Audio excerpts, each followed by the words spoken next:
Jacksonville. The child was born but couldn't sit still.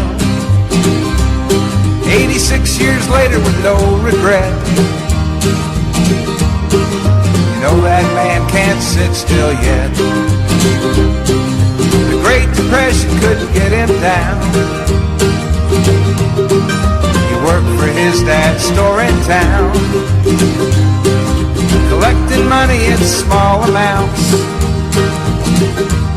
for poor whites and blacks in their furniture accounts. Stetson Kennedy wants us all to be free. Stetson Kennedy wants us all to be free.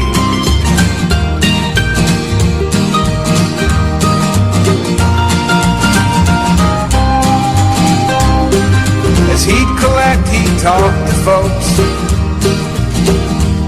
He'd hear legends, tales, songs, and jokes. Now this fine treasure he'd record and write.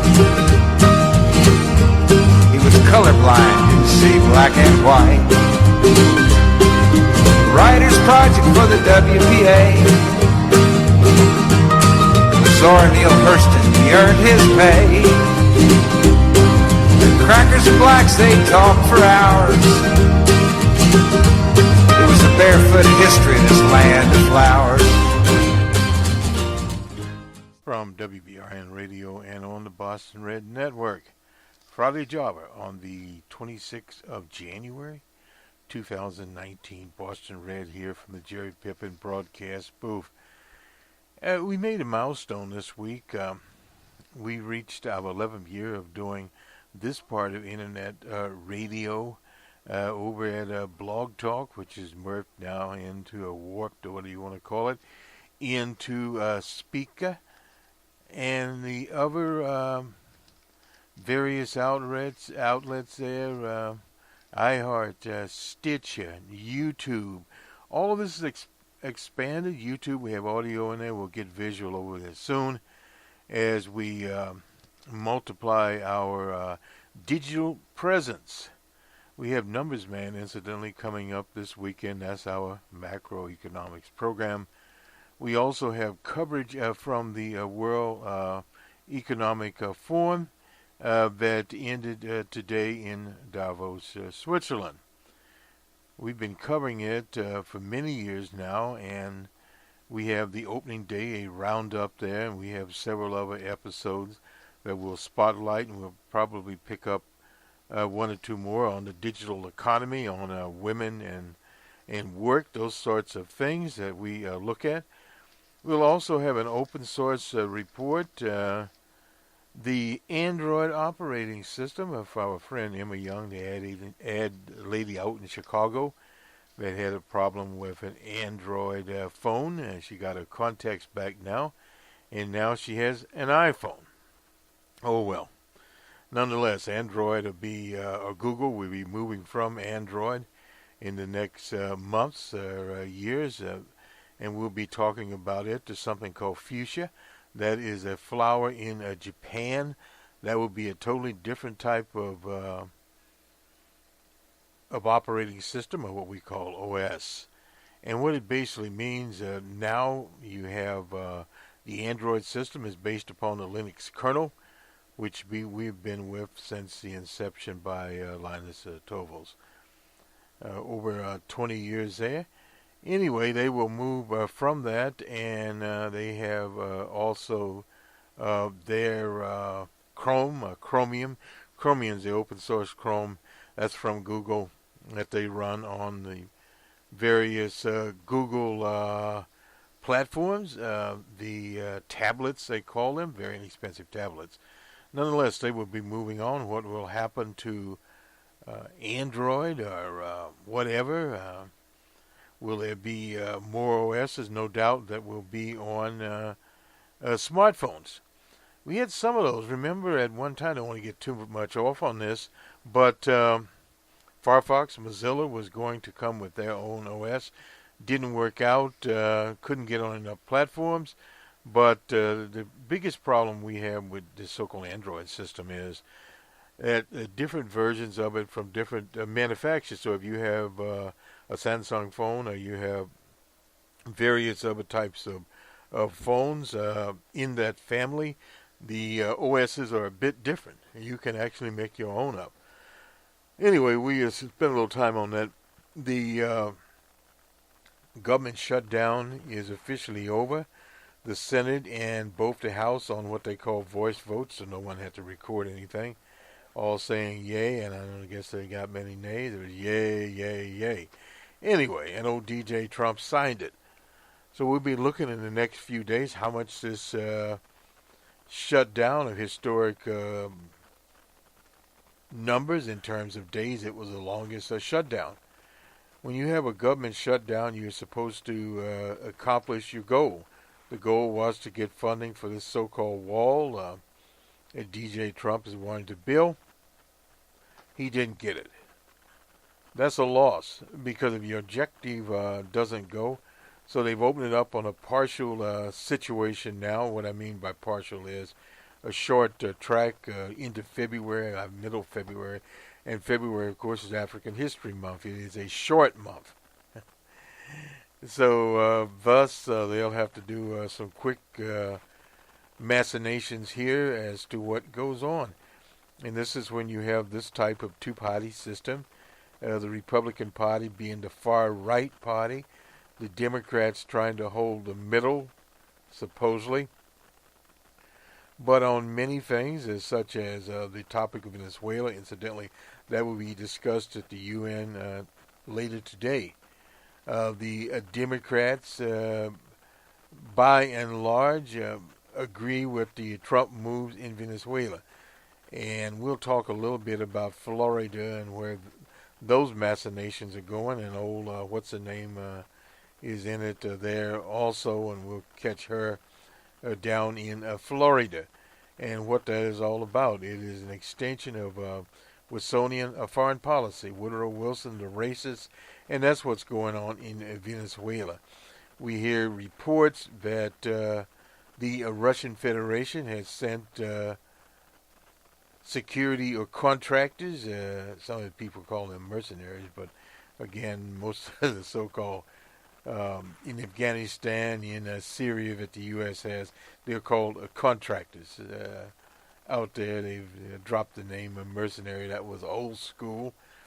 But these people are paid by whomever to be there as a security advisors, palace guards, or whatever.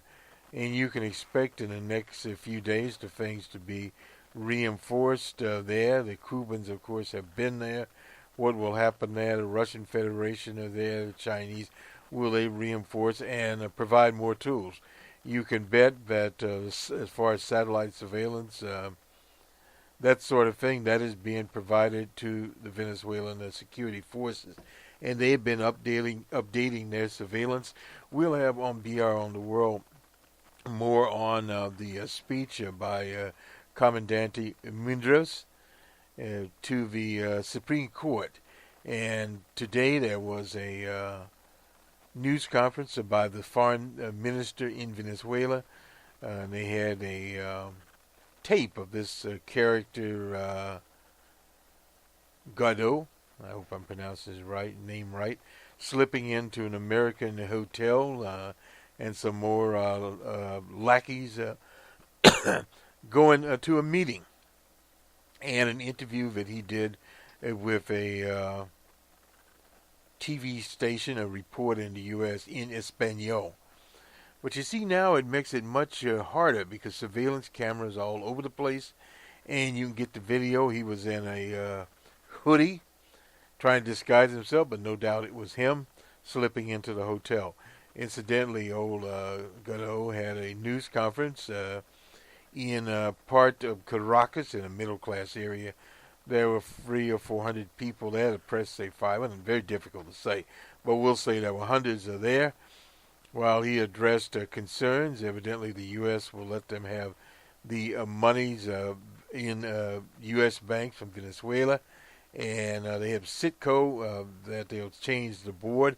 Now, Citgo is in the U.S., so the government has no control over that at all.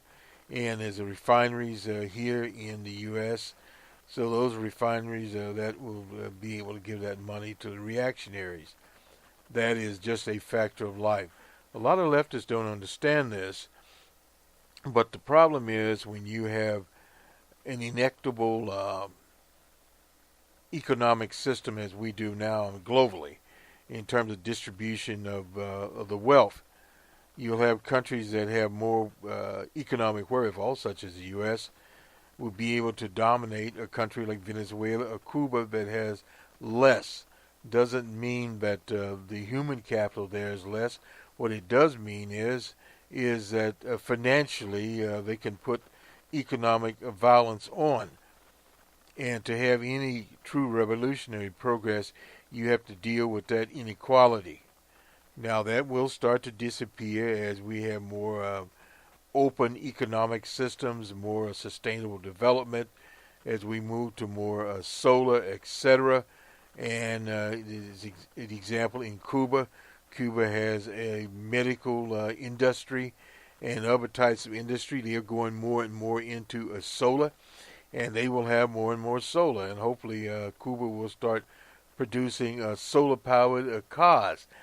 That will be one way of moving around the stranglehold that the modern industrial capitalist countries have. As new products come out and you have disruption, and a lot of disruption here, you have that situation. It's the same thing with smartphones, etc. As China produces millions of smartphones, they have that technology and it's went out across the world. It's the same thing with China and the so-called G5 networks that their Hyundai industry telecommunications agency has. They have it all over Kenya and across across various emerging countries in Africa and Asia. And as those products are more democratically produced, that changes the whole ballgame. So that is what you're seeing. But nonetheless, back to the shutdown. It's a political weapon. It was a political violence against federal workers. And he had federal workers at the food bank, the soup lines, etc. A national disgrace. But in the end, what did DJ Trump get out of it? Zero. Now that is a defeat, and the Post and some others are already ranting well. He could have a foreign policy, and we'll get to that, a foreign policy victory here.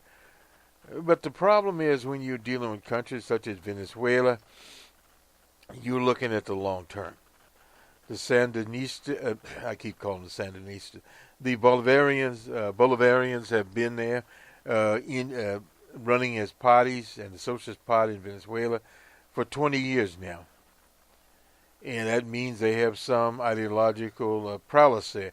What you're seeing as far as these demonstrators, that was the Venezuelan middle class. A lot of them have left. A lot of them are still there.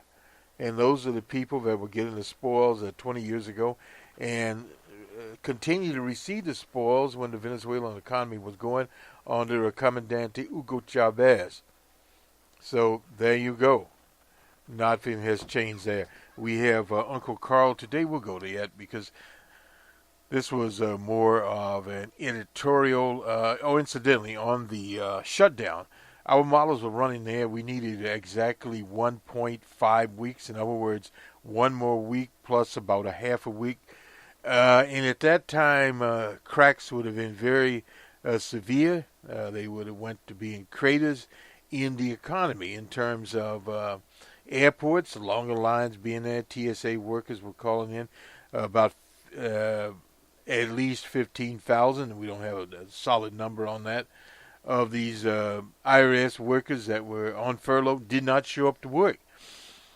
So you had a situation where workers were not being paid, did not work.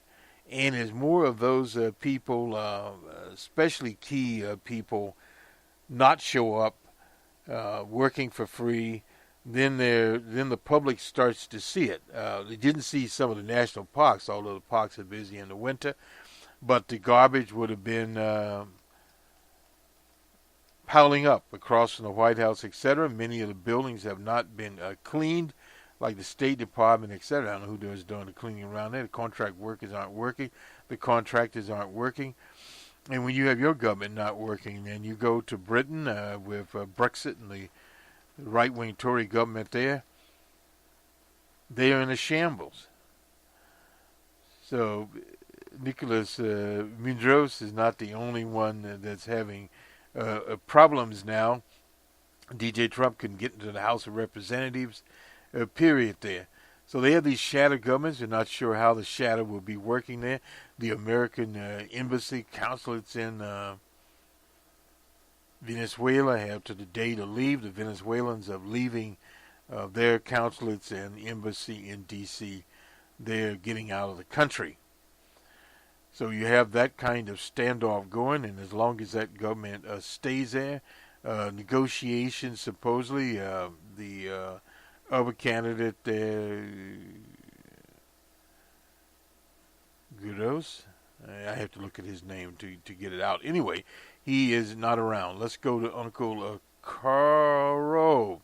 Uncle Carl's writing in the Wall Street Journal, as he usually is, the weirdness of American politics.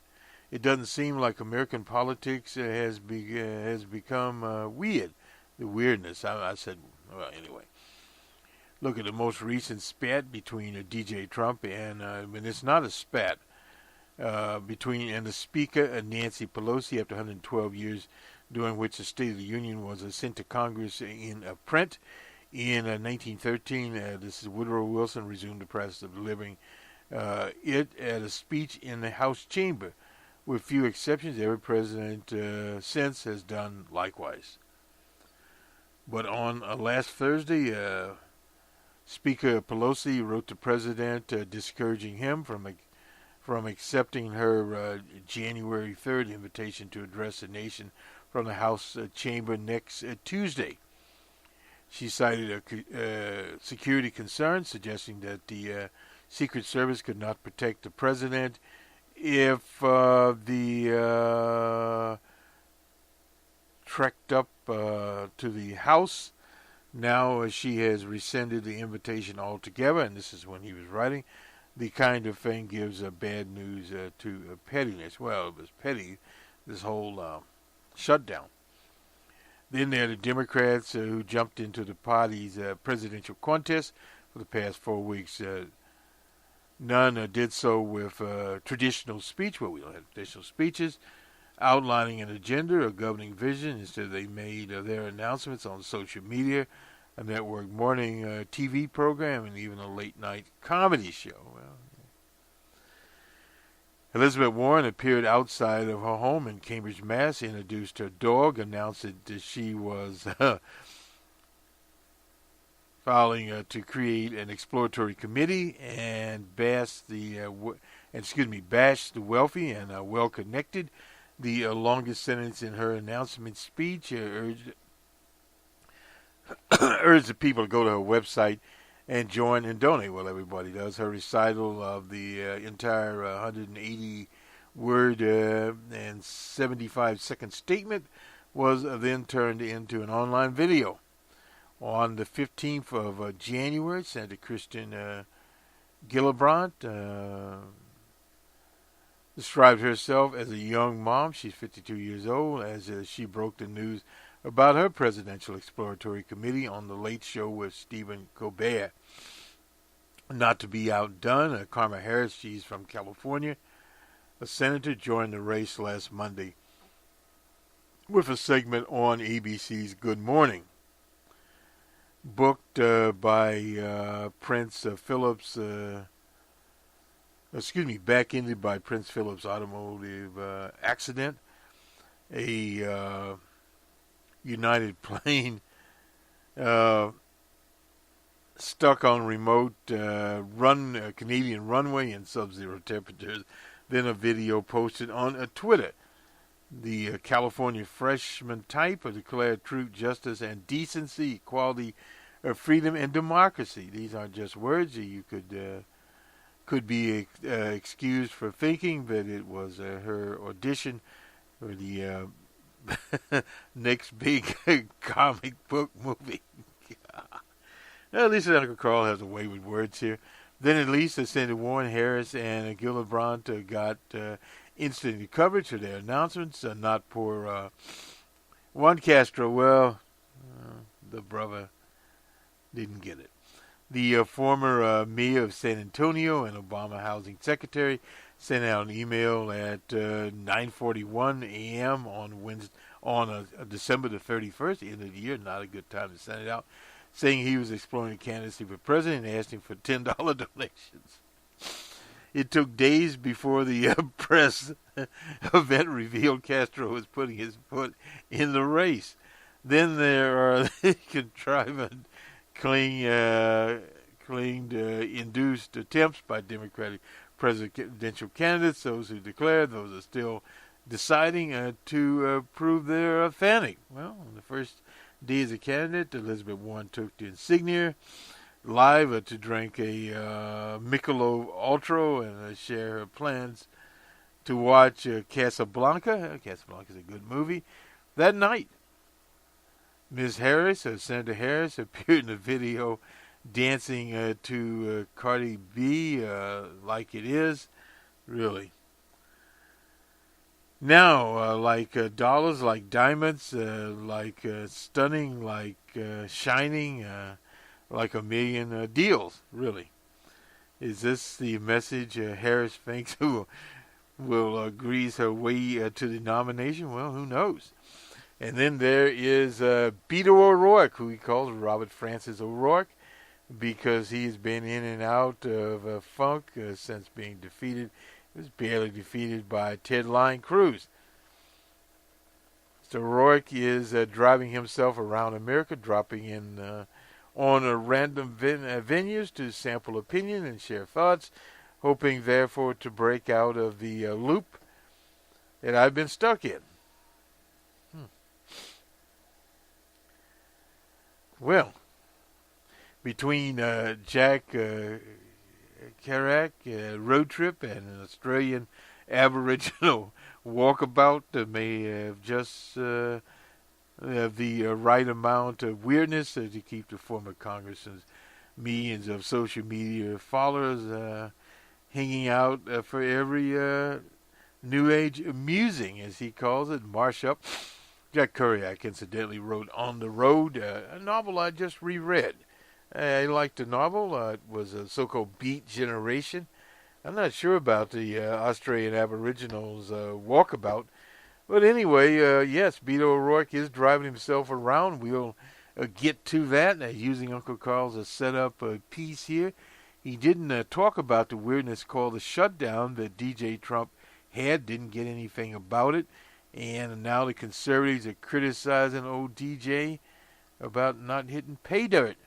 Let me just start out here. Even with the shutdown deal, the federal workers probably won't see back pay until next week. Well, yeah, actually, they agreed on Friday, the 35-day shutdown. They'll have to do payroll, time cards, etc. Well, don't worry about that because the federal workers that do that have already got that set up, and they'll get it done. They'll plow in early Monday morning, or some probably working now, to get it out. Margaret Welcher, the White House Deputy Director for Management, directed agency leaders in a memo Friday to prepare for an orderly reopening of the shuttered offices. As agencies identify those steps, they should be prepared to prioritize restoring pay and benefits for the workers. In this case, payroll providers need one of two extra runs to account for the complexities, such as if a worker had sick or disability leave or overtime. That's a retired director of the Financial Center based at the Department of Agriculture. And this person's name is Cyrus Lufin, which processes payroll for the 800,000 workers at 130 agencies. A lot of things have to happen behind the scene. Lufin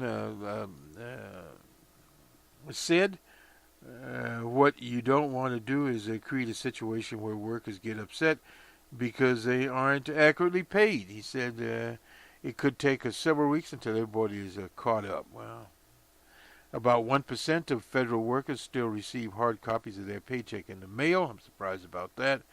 Or have them electronically deposited in small credit unions. It takes a day or two for these workers to receive payments. Well, that's not unusual. The National Vice President of the American Federation of Government Employees, which represents the transportation security offices, estimated that those officers won't see their paychecks for at least a week. And that's too long in this age. They should have had it already set up. But anyway, none the least, sometimes that's the way things work. Let's see if we can get to that's the sports. Sorry about that. Oh. Well, this is the Washington. I'll just do it from here. We had it already set up, but running from the Washington Post on here. Let's see. Well, we did Venezuela already. Let me see what else we find.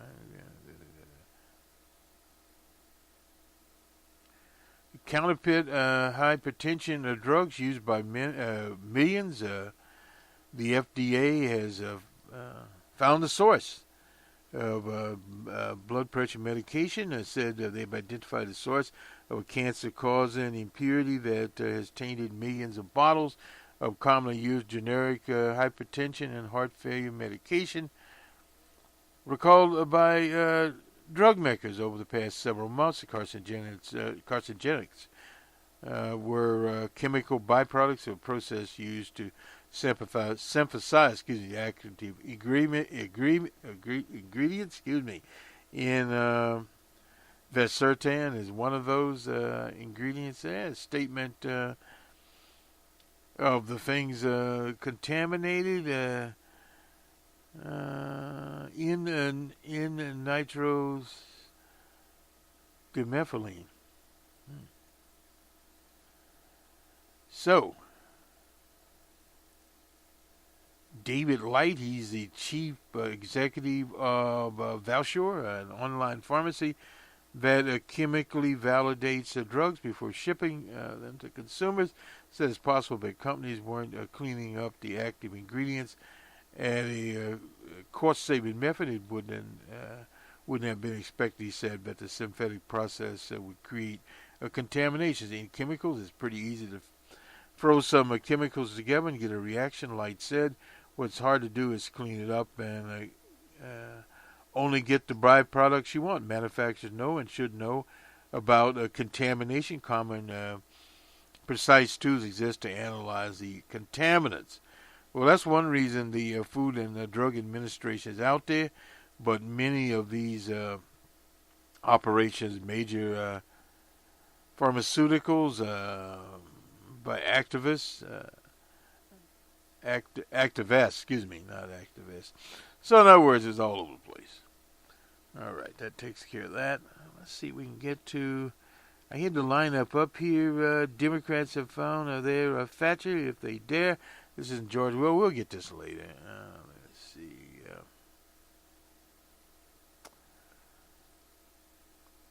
Oh, boy.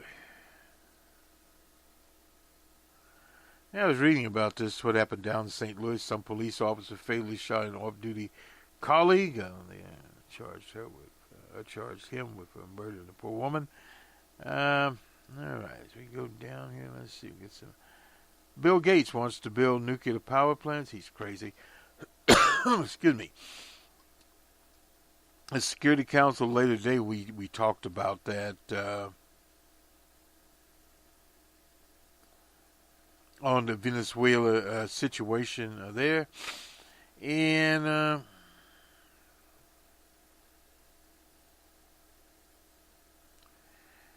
We had seen this article here about how some of the right-wingers have reacted. Incidentally, the teacher strike out in Los Angeles is over. just proved that the common wisdom about unions is wrong. Anyway, I'm not sure what that is.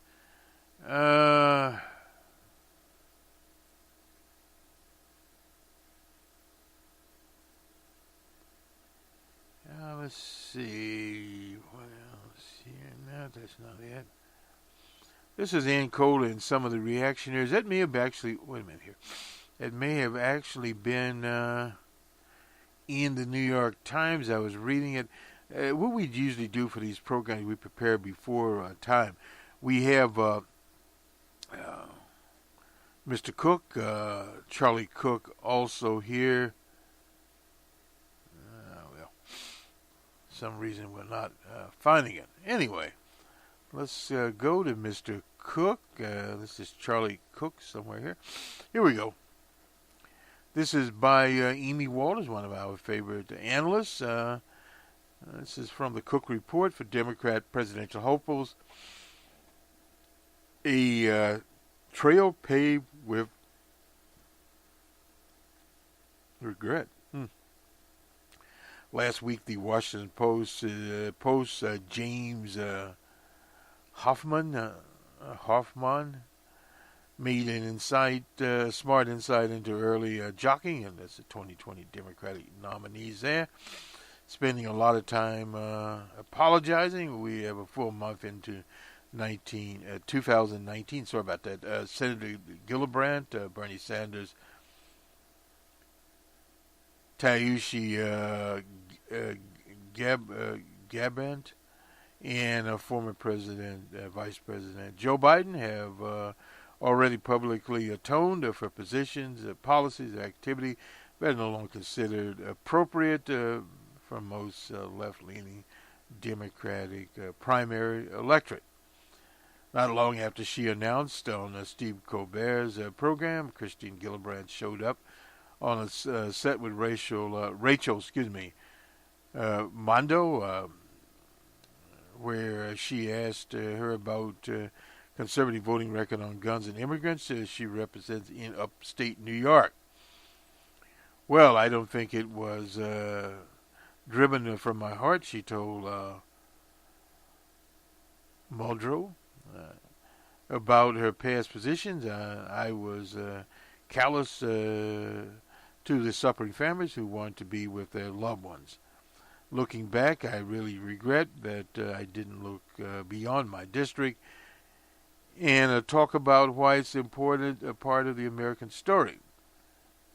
At a recent MLK celebration, Vice President Biden, that was presided over by none other than Dr. Al Sharpton, the national leader, expressed regret for his support for 1990s era criminal justice legislation that punished crack cocaine users, who were mostly African Americans, more harshly than those busted on a powder cocaine, who were mostly Europeans.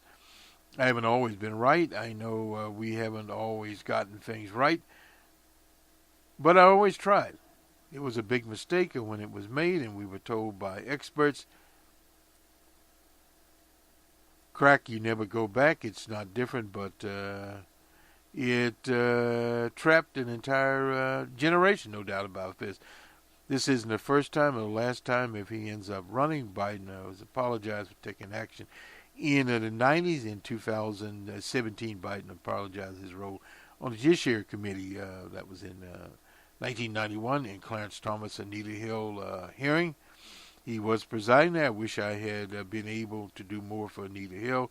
I owe her an apology. Bernie Sanders held a press conference in early January to address accusations of sexual harassment in the 2016 campaign. It appears as part of our campaign there were some women who were harassed and mistreated, and I thank them for speaking out. They were experiencing unacceptable and not what a progressive or any campaign should be about. When we talk about ending sexism and all forms of discrimination, these beliefs cannot just be words. He is so correct. They must be based on day-to-day reality and the work we do, and that was not the case in 2016. Pre-Me Too, it's unlikely that a presidential candidate would see the need to make such a public apology. Days before, this is Kamala Harris, she's from California, announced her candidacy. Laura Bessian, an associate professor at the University of San Francisco, penned an op-ed. She argued with the California Senator and former state attorney general and district attorney. She was not a progressive prosecutor. If Kamala Harris wants people to care about dismantling mass incarceration, correcting miscarriage of justice to vote for her, she needs to be radically break with her past.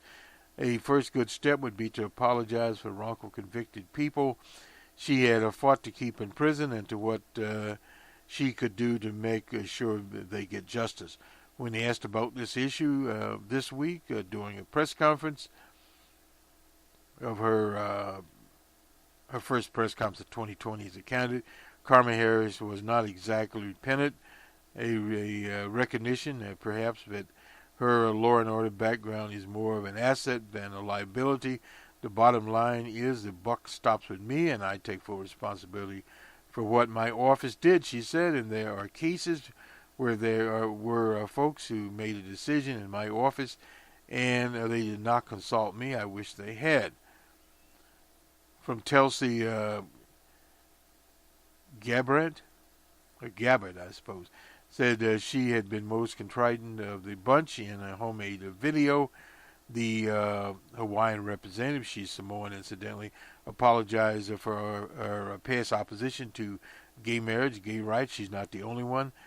In my past, I said and I believed things that were wrong and worse. They were very harmful to people in the LGBTQ community and to their loved ones. Not all potential candidates experiencing regret for their policies that were unpopular with the left, former candidate. Well, anyway. Michael Bloomberg continues to defend his stop and frisk policy, which many Democrats see as racist and called attempts to legalize marijuana perhaps the stupidest thing anyone has ever done. And while most in the party are distancing themselves from corporate donors and Wall Street types, the billionaire is not interested in atoning for his wealth. Well, he's not going anywhere anyway. For there's nothing new or novel about candidates trying to inoculate themselves against attacks on their shortcoming. There have been plenty of those candidates out there. We think of Willard Romney, Willie Kerr, John McCain, and immigration, or John Kerry in the Iraq War. But those who remember about where we are today and is how many candidates, even those whose time on the political stage has been relatively short, are now on the wrong side of the Democratic Party's base. Part of that reason is that the base has shifted dramatically left in the past 10 years. Well, that's not exactly true, evolutionary there.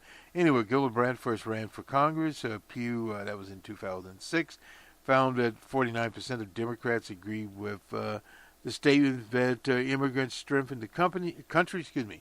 By 2017, the percentage had jumped to 84%. In 2011, just 33% of Democrats agreed with the statement, but racial discrimination is the main reason why African Americans can't get ahead. By 2017, more than two-thirds of Democrats, 69%, agree with the statement. Well, you say so light. The most important question, of course, is how voters will respond to these apologists. Do they punish those who stay or reward the candidates who have been the most consistent in his or her positions? If so, someone like Elizabeth Warren certainly stands out. Her greatest strength in the primary, which many fear may be her biggest weakness in general, is her unwavering and uncompromising position on liberal economic policies. But there is plenty of evidence that policy or ideology consistency aren't central to primary voters' choice for the nominees. Then candidate Trump broke all the rules. That was DJ Trump, though, however, and also didn't apologize for them. Well, the other candidates are not as They are not as strong as DJ Trump and not as well known. Everybody in the country knew DJ Trump when he came out there. He made sure of that. Asked a bunch of smart Democratic strategists what they thought of those early attempts at atonement. Most would agree it was unusual to see this many candidates this early in the process try to make amends for their past behavior. Some attribute this to the lessons learned from 2016 and Hillary Rodham Clinton stumbled and bumbled her way through the email server situation there. But that situation was she'd already had a history of stumbling and bumbling. When John Kerry flipped and flopped on the Iraq War question, but most agreed that the candidates' past apologies may be less important to the voters than they are inside the Beltway types. I think apologies are for opinion elites and the media, said one strategy. It has nothing to do with voter concerns. Another noted they would be a fight over purity on the left, but that's going to sound silly to most Democrats, no doubt about that. And a media consultant told me something that I always remember. Molinar told me that Americans don't care if you flip as long as you flip in their direction. Well, no doubt about that. What's most important, said Molinar, is that a candidate looks, feels authentic in that apology. Another Democratic strategist agrees that saying that issues themselves aren't what matters to most voters, and says a certain candidate's character and core conviction. Well, there were a lot of candidates now don't have any character at all. Anyway, telling voters that you're sorry for voting you cast in the past, you cast in the past bad only if you are clear you aren't really sorry. Anyway, a number of strategists, including the Molinar, argued that the current crop of apologists, immigration, gay marriage, criminal justice reform are nowhere near as problematic for 2020 primary as voters support Vietnam War. Hillary Clinton, well, yeah, who was running against Barack Obama? Well, he's racing, that's the deal. The 2018 election results suggest that a proven ability to beat DJ Trump would be more of a top concern to Democrats in ideology. Well, if this happens, here comes Amy Klobuchar. Anyway, the Post's Jenner Johnson and David Wingle, just a minute. Republicans are already painting the opposition as completely out of touch with America. Well, after you go through a 35-day government shutdown, who is out of touch with America? We only have to ask that question, and it's not rhetorical. They must go from their gut, and if their heart is in it, we'll want to know what really matters to Democratic vote in 2020. BuzzFeed's, was it Catherine Miller?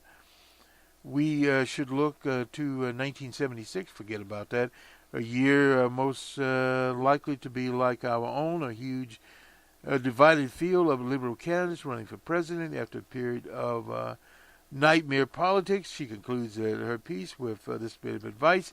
In 1976, and insight to 2020, it's the most nebulous concept that is a clarity of purpose, or what voters end up looking at. Well, Watergate is nothing like what you have today, because you have today social media, so that is different. Let's take a quick look. I think we can. We can't. With Jennifer Duffy, we're not going to take that look because that's for people that subscribe to it. Let's first look for the Senate. The economic downturn. This is by Charlie Cook himself. Mr. Cook is writing on the 22nd of January. We're now on the 26th. There is no disputing that the state of the economy is a major factor in the re-election equation for any president. This is not to say a good economy guarantees the president a second term or a bad economy always fatal, but the economy is important. A recession is obviously a mortal fear of presidents. The last one that faced one of the re-election was Jimmy Carter. But Jimmy Carter had America held hostage for 400-something days. Don't forget that. The U.S. economy behaves something like a yo-yo this past year. No doubt about that. Real domestic product grew 2.2% in Q1, incredibly high 4.2% in the second quarter, a strong 3.4% in Q3, and indicators indicate, survey indicate with 49 top economists, they will grow 2.7 in Q1 of Q4, of last year. Well, so what? And this year is likely to grow, let's see, for 2018 at 3.2 of the modern industrial economy. Very hard to. So, will there be a recession in 2020? The blue chip surveys found that 25% of economists thought this would be a recession in 2019, climbing to 37%. Excuse me, in 2020. If you're going to have one, that's when you want it. The December National Association for Business Economists polled 50 free professional forecasters was a bit more cautious, putting the chances of a 2019 recession at 20% and 30% the next year. Well, but let's assume that the pessimists are wrong and there will not be a recession either this year or next year. In other words, before 2020, even stipulating that a few economists doubt the premise that the economy will slow in 2019 than it did in 2018. And most believe that 2020 will even be slow. Well, no doubt about that. The evidence is out there. We'll be on a numbers man talking about that. The Federal Reserve Open Market Committee on December 18th and 19th had to submit their forecasts. The average was 2.3%. For 19, lowest was 2%. This the point of all this is not to bury readers in data, but to show that the best economists in the country virtually all agree that the economy is going to be slowing down next year. History has shown that the better the economy, the better chance of president re-election. Sometimes not. Last week, the Carlyle Group, David Rubenstein interviewed the Fed chair, Jerome Powell, who DJ Trump threatened to fire. One couldn't help but be impressed by Powell and reassured that his steady hand on monetary policy tilters with choppy seas ahead. While the Fed is technically not a fourth branch of government, no, it is not. In other words, it's arguably that the one that in recent decades has had the best run. They talk about, he mentions here Alan Greenspan, who didn't really have a very good run. We get into that later. Ben Bernanke, the man that wrote his dissertation on depression, and Dr. Janet Yellen, one of the best, in my opinion. One can debate whether we should have passed a 2017 tax cut, but it's hard to argue with the proposition that it gave the U.S. economy a sugar high. Well, no doubt about that. But that's something you don't want to do when the economy itself was moving along rather well. Combined with a slowing of world economy, trade wars, scandals, political dysfunction. Well, political dysfunction hadn't came in as much. None of these things are likely to erode the 35% of the electorate that constitute DJ Trump's base. Just as nothing could lure the 45% adamant opposed to his opposition to his corner, thanks in part to the economy, his ability to win enough of the fifth of the voters who may be up for grabs, increasingly in doubt. Well, yeah, but the Republican Party, and we'll close this out here, the Republican Party is the base of DJ Trump's power, so to speak. Anyway, we'll do, so let me just look at this. We'll do the sports here. Yeah, we'll run a little bit over. Sorry about that.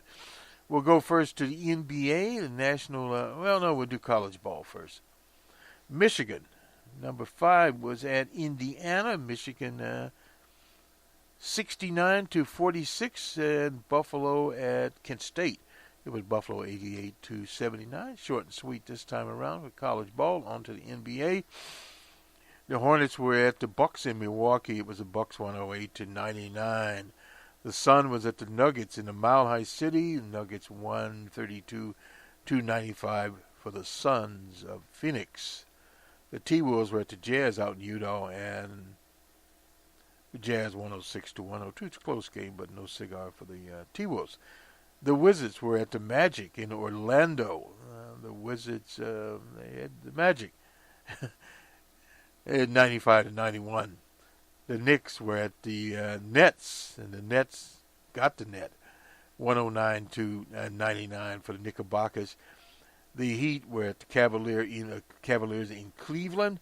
It was the Heat 100-94, warmed up city of Cleveland. The Clippers were in Chicago. Clippers 106 of L.A. and 101 for the Bulls of Chicago. The Raptors and the Rockets in Houston. The Rockets flew into the sky 121-119. The Kings and Grizzlies. It was the Kings 99-96. The Pistons and Mavericks in Dallas. It was the Pistons 106-101. And it is still NHL weekend going on here, and we'll have some information on the NHL, National Hockey League. They have their All-Star weekend. We'll do something on that. I'm not sure we'll do it on All About Sports, which we've been sort of neglecting. But we do have some programming coming up this week in addition to This Week in Economics. We'll have an open source report, and we'll also have our coverage from Davos. We'll have on BR, Boston Red on the World. We'll be talking about Venezuela, and we'll also cover a lot of work to do here on the UN, special UN session on the coup d'etat in Venezuela. Have a good weekend, everyone. We'll see you on the Monday morning quarterback on Monday morning.